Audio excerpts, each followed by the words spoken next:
Happy Sunday, guys, girls. What's up? 606 Garage.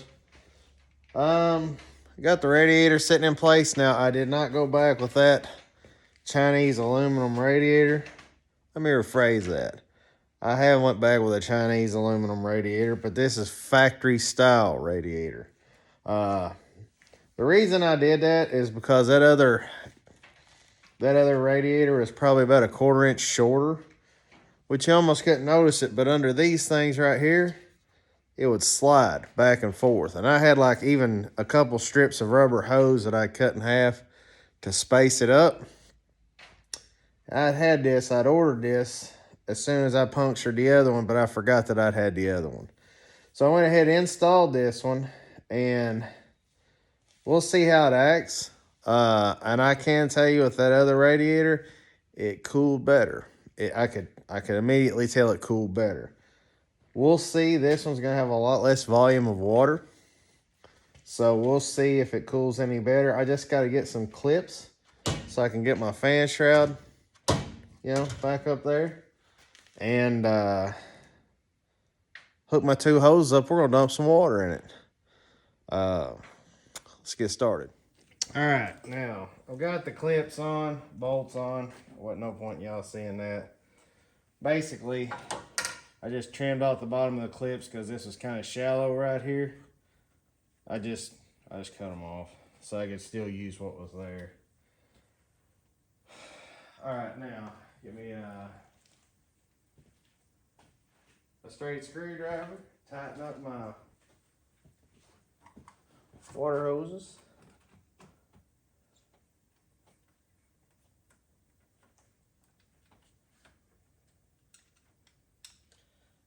Looks like I need to do my fuel. Forgot about my fuel pump. I gotta put that on.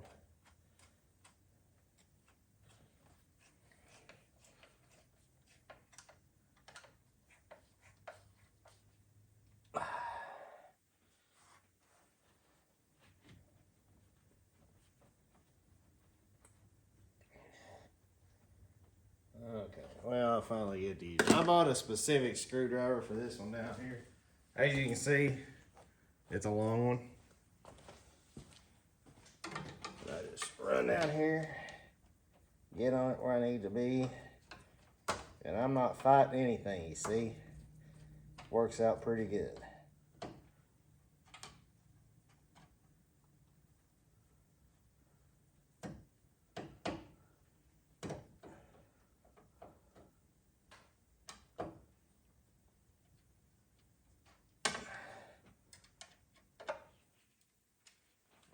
So that one, I'm telling you, it's the way to go. All right, now with this one, just getting lined up. There it is.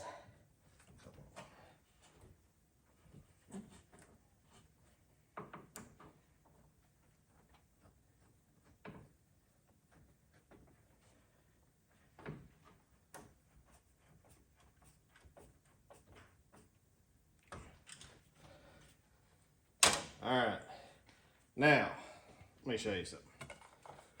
Pop this off real quick.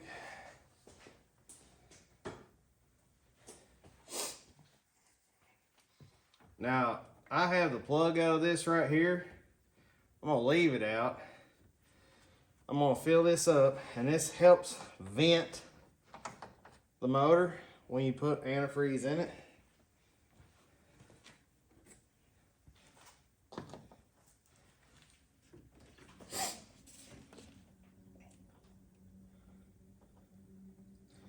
Now, I do anticipate a leak because for some reason I can't hardly put together anything without it being leaking, and it's usually because I didn't torque it correctly.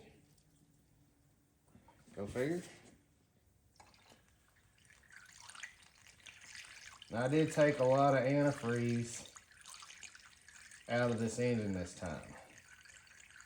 When I took the timing cover off, I took that pump, stuck it back in the water jackets, and pumped it out of the water jackets around the cylinders. just because I was getting tired of that antifreeze trying to trickle down into my oil pan while I was working on it. So, alright, so there's that.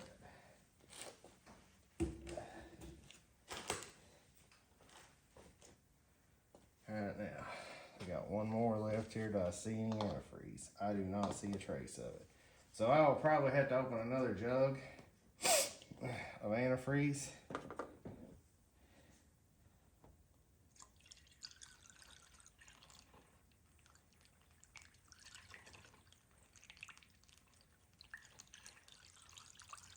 Tell you what we'll do. Golly, I still don't. I might see a little bit down there.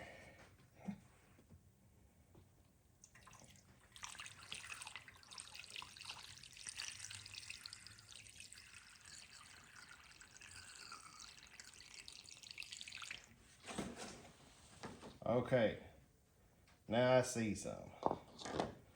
Now, I don't know if this will fit. It will not, but it will not. I have another funnel. Hang loose.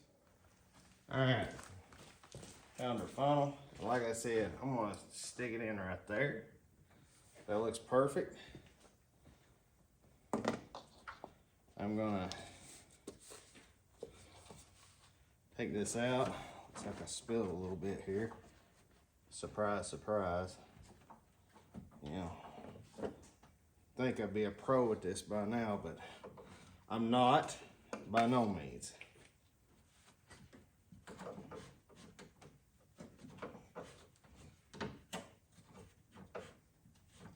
I have flat struggled with this tar.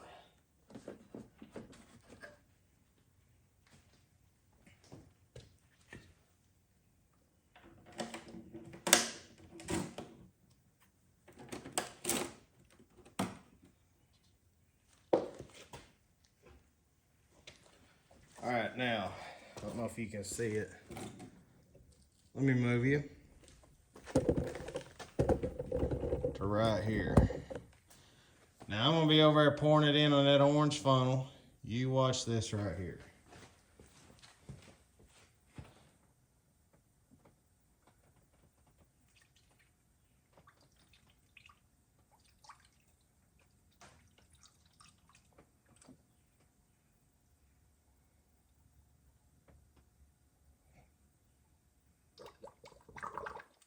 All right, you hear that gurgling?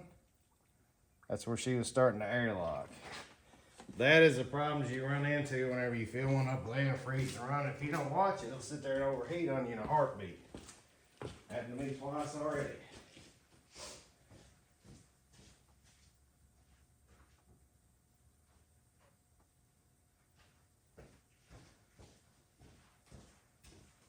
All right, so I'm opening my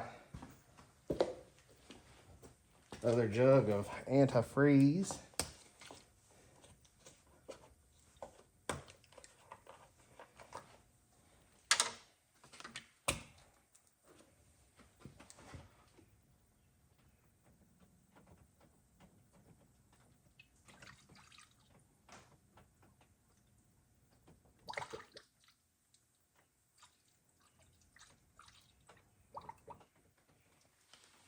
All right.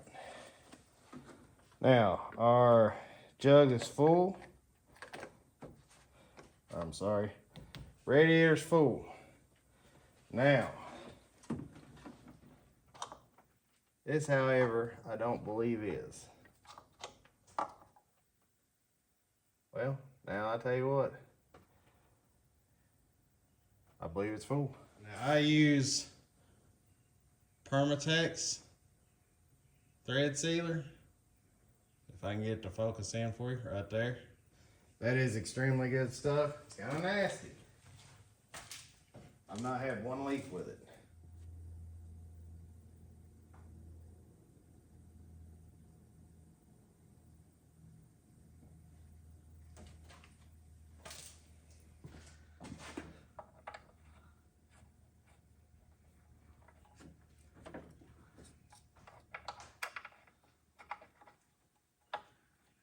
you don't have to get these like super tight. Just thread them in. You know, as you can see, I'm using just a tiny little adjustable. Done. Like I said, this does not have to be super tight, especially where I like to have access to this to vent the motor off. All right, so I don't see any leaks anywhere, which is great. But we're gonna let it sit.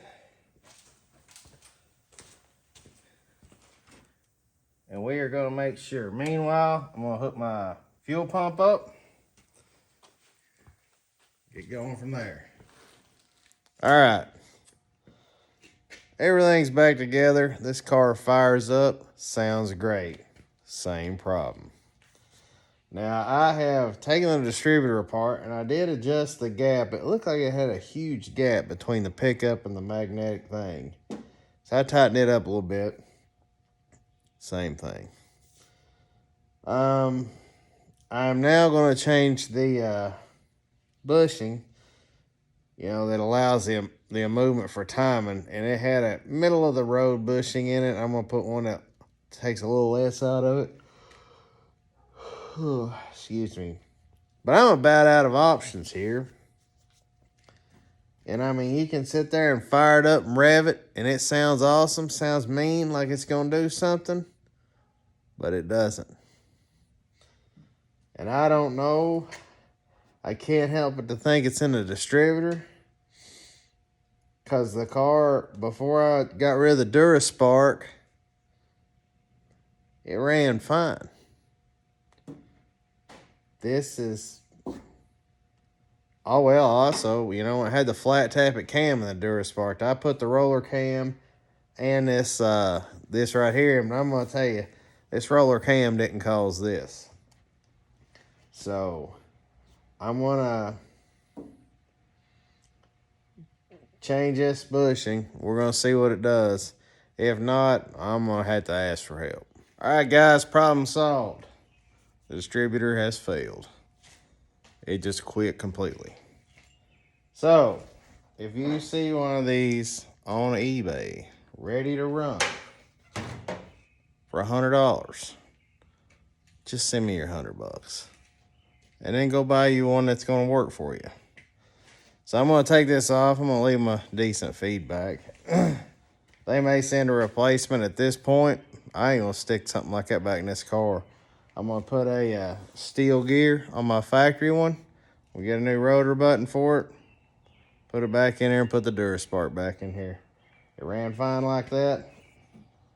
And it's just aggravating that I can't even drive this thing. So, guys, have a great Sunday. Always be safe. Always be careful. And if I helped you with anything, I saved you from wasting $100 on a distributor. So, unfortunately, the Mallories and the MSDs are about $400. There's a reason for it. I do need to go ahead and put an ignition box on this so I can get a rev limiter, a 2-step, and all that other stuff. So, unfortunately, this car's gonna